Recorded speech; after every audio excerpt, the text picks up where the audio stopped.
People in Hakuba have a love-hate relationship with the akamatsu, or red pine trees that grow naturally in the Hakuba Valley and throughout Japan.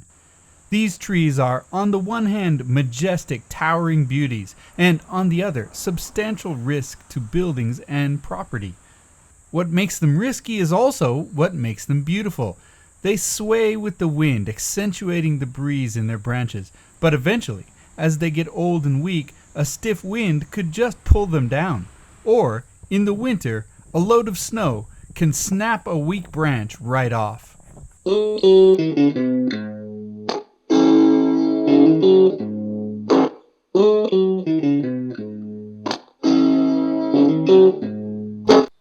That's why a lot of people just cut these towering trees down. But the trees offer more than just beauty. They offer shade and keep the air cool under them. That may not be a desired effect for those planting gardens under them, but in our case, we wanted to preserve as many of these and other trees as we could on our land. As we enter the hottest summer on record in Japan, we aren't regretting it, because those trees really are noticeably keeping our house and yard cooler. But we know the trees must be managed, and who better to manage them than Francois?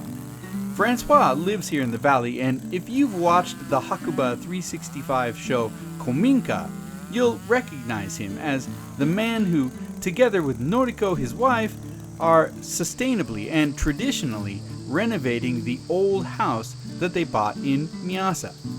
You might also remember Francois from the episode of Our House, where we cleared a few trees in order to build the house.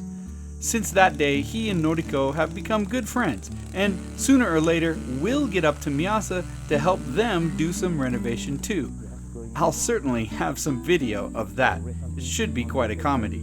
But today, Francois was back down in Hakuba, and he stopped by to help with the akamatsu we worked so hard to preserve in front of the house.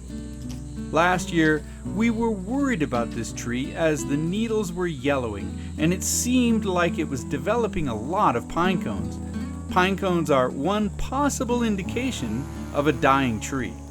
But I'm happy to report that this spring, the tree has bounced back, and but for a few weak or dead branches, is looking really healthy this year.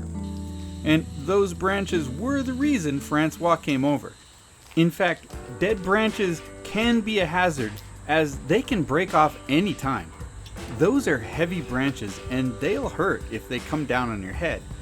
They might even hurt more if they come down on your car or on your house. Even more worrisome, we had a few branches touching the house and dangling threateningly over the roof. Within 5 minutes, Francois was already up in the tree, studying each branch and cutting this and that dead or threatening bough. The little branches fluttered down, but the big ones were more of a challenge. Still, it wasn't a half an hour before he was climbing back down the tree.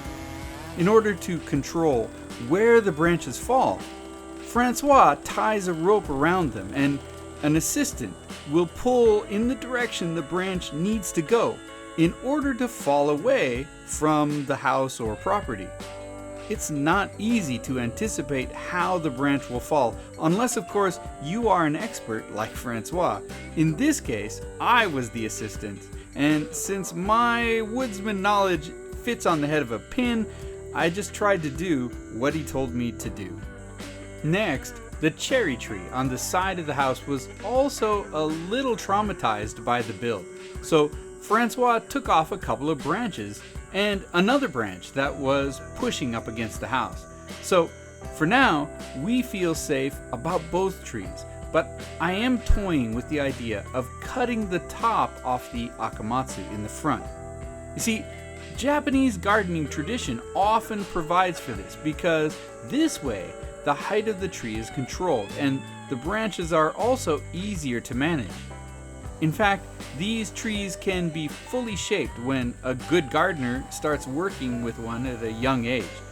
We won't be doing any of that, at least I don't think so, But eventually, cutting the top might be a wise choice for lengthening the tree's life and keeping it in its majestic place in our front yard.